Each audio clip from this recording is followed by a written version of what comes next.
Hello everyone, welcome to today's Blockchain Daily News. Today is May 8th, 2024. I'm your digital host, Amy. The headline we're focusing on today is Zhao Changpeng was sentenced to 4 months to talk about the legal dilemma of virtual currency exchanges. The federal court in Seattle, USA, sentenced Binance founder Changpeng Zhao, CZ, on April 30th, local time. The sentence was different from the 36-month sentence pursued by the U.S. Department of Justice, referred to as DOJ. The presiding judge Richard A.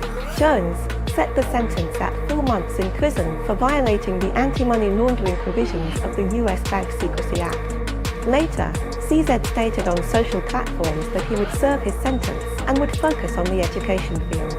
At the same time, he expressed the importance of compliance for virtual currency exchanges, and during the incident, being prosecuted by the U.S. Department of Justice, the close attention Binance received and the security of user funds were crucial to CZ receiving a light sentence, important. Finally, CZ reiterated its intention to protect users.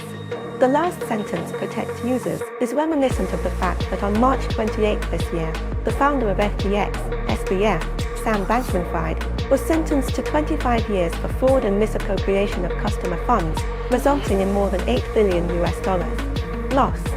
From this point of view, CZ's experience does not seem too bad, but the story is not over.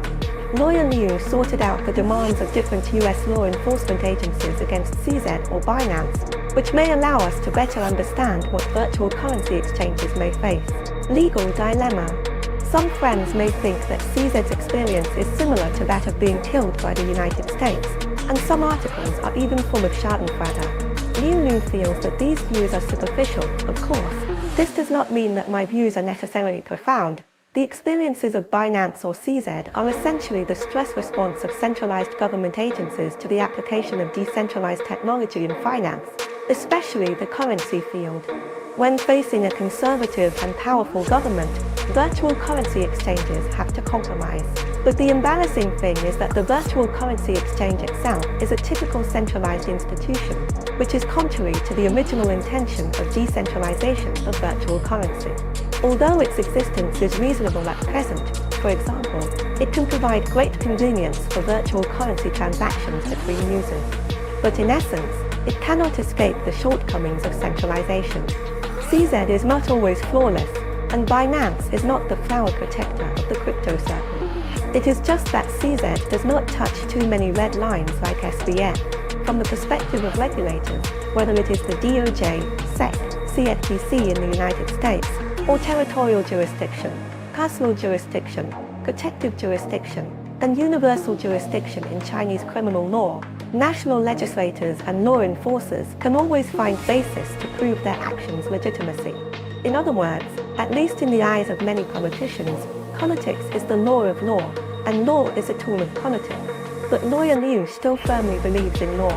The United States accused Binance of violating the anti-money laundering provisions of its Bank Secrecy Act, such as failing to notify U.S. authorities of nearly 100,000 transactions involving Hamas, ISIS, and the terrorist organization Al-Qaeda using Binance, and failing to report restricted $890 million in transactions between U.S. users and Iranian users.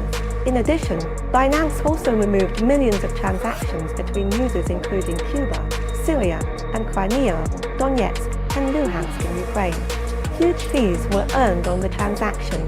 According to some American lawyers, the way the Bank Secrecy Act was applied in the CZ case is unusual in American justice. Therefore, it cannot be ruled out that the CZ case was concocted. However, as mentioned above, the focus of the author's speculation is not to accuse a certain government, because we cannot guarantee that CZ will be jailed for less than 4 months in other countries, and he may even be punished heavier. What the author wants to say is that it is still difficult for virtual currency exchanges and the decentralized virtual currencies they represent to be accepted by all governments in a short period of time.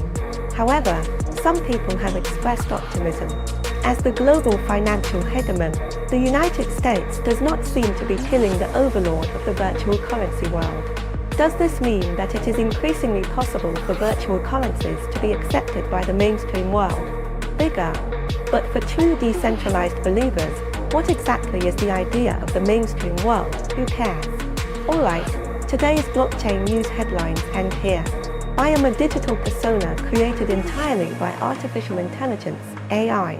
If you enjoyed my program, please like, subscribe, and share my videos with your friends. All the visuals and sounds you see are produced through the Decentralized AI GPU artificial intelligence platform.